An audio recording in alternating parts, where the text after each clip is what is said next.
Hello दोस्तों, नमस्ते, प्रणाम। स्वागत है आप सभी लोगों का एक बार फिर से। और मैं हूं आपका दोस्त जयपाल। दोस्तों, आज हम बात करने वाले हैं गुजरात के समुद्री तट पर बसा 4 धामों में से एक धाम भगवान श्री कृष्ण की राजधानी द्वारका की।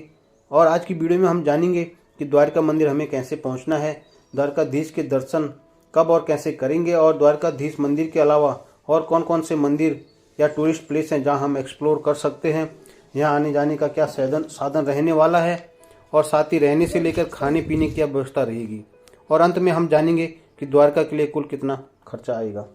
तो दोस्तों, बने रहिए मेरे साथ। मैं एक एक चीज़ को डिटेल में आपको बताऊंगा ताकि आपको द्वारका आने में काफ़ी सहूलियत मिलेगी।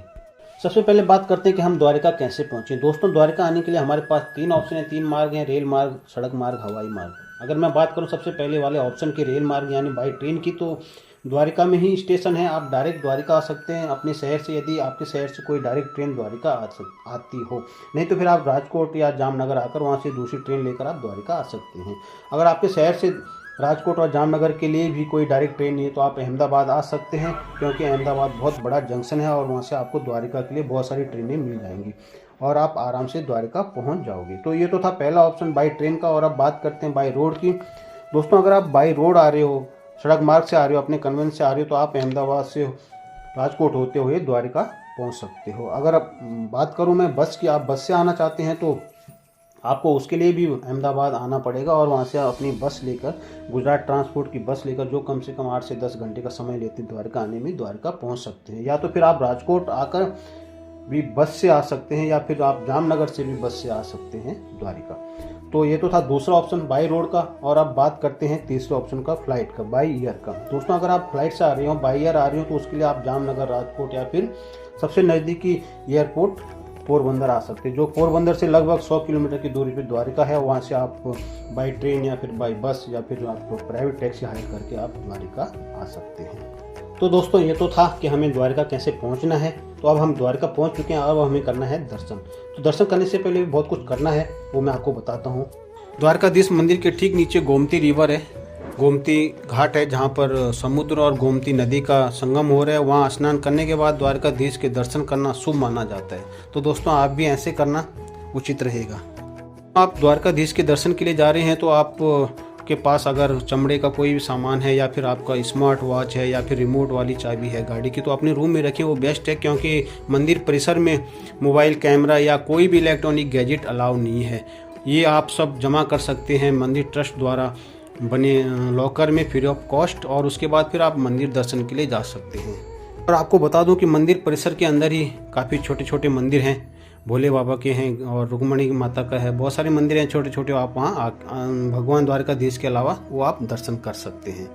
और दोस्तों, दर्शन का टाइम है सुबह 5:30 से लेके 12 बजे तक, और शाम के 4 बजे से लेके 9:30 बजे तक, शयन आरती तक। इस बीच जो 12 से 4 बजे का टाइम है वो भगवान रेस्ट पे रहते हैं, तो इस बीच आप लोकल मार्केट घूम सकते हैं, या फिर आप गोमती घाट पे जाके आनंद उठा सकते हैं समुद्र और नदी के संगम का। बता दूं कि द्वारकाधीश की तो वैसे 4 आरतियाँ होती हैं, लेकिन मंगला आरती जो सुबह 6 बजे और संध्या आरती जो 7:30 बजे होती है वो मेन है। अगर आप चाहते हैं कि भगवान के दर्शन के साथ साथ आप आरती के भी दर्शन करना चाहते हो, तो आप कम से कम 1 से 1.5 घंटा पहले मंदिर परिसर में पहुंचना पड़ेगा, तब जाके आपको आरती के दर्शन हो सकते हैं। यह तो था दोस्तों कि हमें द्वारकाधीश के दर्शन कब और कैसे करने हैं। और अब बात करते हैं कि द्वारका प्रवास के दौरान रहने और खाने की क्या व्यवस्था है। तो पहले बात करूं रूम की, तो दोस्तों द्वारका में आपको ठहरने के लिए होटल्स और धर्मशालाएं मिल जाएंगे। और इनके किराए की बात करूं तो होटल का रूम आपको 1000-1200 से स्टार्टिंग है, डिपेंडिंग ऑन दियर फैसिलिटी। और यदि ये मंदिर के नज़दीक हैं तो इनका रेट थोड़ा सा अप हो सकता है। और अगर बात करें धर्मशाला की, तो धर्मशाला का रूम आपको 700 से 1000 के बीच पड़ सकता है। और सीजन के टाइम पे होटल और धर्मशालाओं का रेंट जो होता है थोड़ा सा हल्का सा अप होता है। और अगर खाने की बात करूं तो यहाँ पर आपको खाना लगभग 80 रुपीज़ यानी 100 और 150 के बीच में आपको पर थाली पड़ सकती है। लेकिन दोस्तों, एक होटल है यहाँ पे द्वारकाधीश करके, जो 65 में आपको भरपूर पेट का खाना खिलाता है, तो कोशिश करना उनके पास। चलिए दोस्तों, अब आपको बताते हैं कि आपको द्वारका कब आना चाहिए। वैसे द्वारका आप कभी भी आ सकते हो, लेकिन सबसे बेस्ट टाइम होता है सितंबर से लेके अप्रैल तक। तो ये तो था द्वारका में कहाँ ठहरना है और खाने पीने की क्या व्यवस्था है।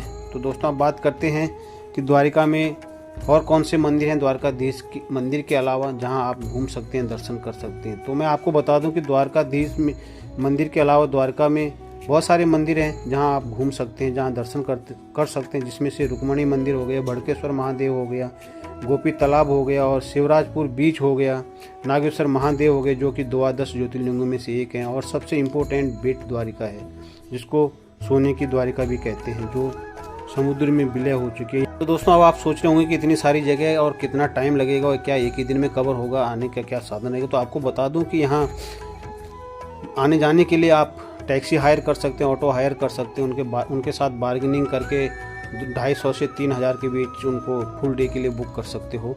और यहाँ तक कि आपको यहाँ बाइक भी आपको रेंट पे मिल जाएगी, और इसके अलावा आप बस की सीट भी बुक कर सकते हो 250 पर पर्सन।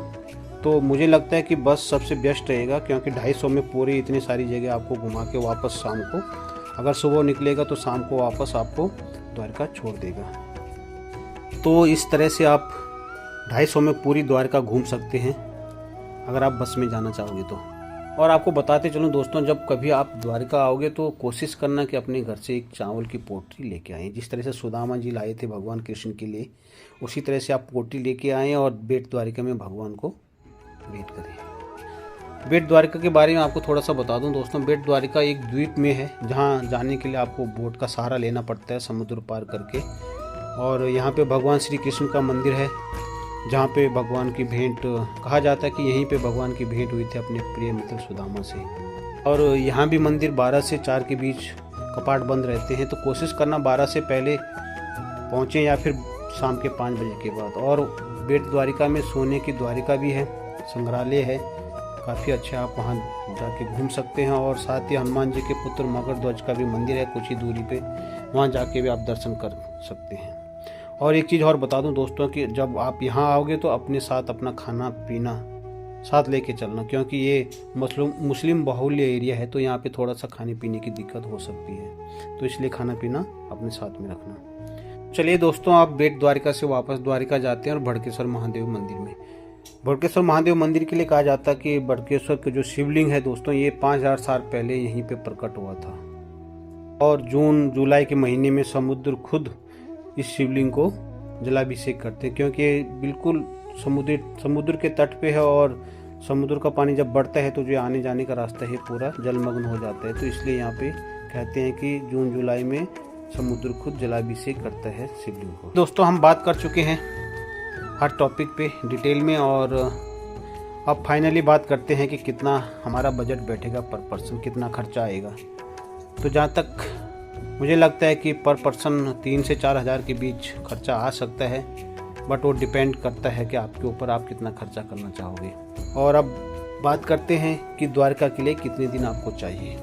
तो मेरा मानना है कि द्वारका के लिए 3 दिन काफ़ी हैं, क्योंकि एक दिन आपको द्वारका एक्सप्लोर करने का, एक दिन आउटसाइडर द्वारका का बीच एक्सप्लोर करने के लिए, जहाँ आप फैमिली के साथ टाइम स्पेंड कर सकते हैं, चाहे शिवराजपुर बीच हो या फिर द्वारिका बीच हो या फिर गोमती नदी का तट हो या फिर बोटिंग हो, आप ओशन स्पोर्ट्स हो, वो सब आप इंजॉय कर सकते हैं एक दिन में फैमिली के साथ।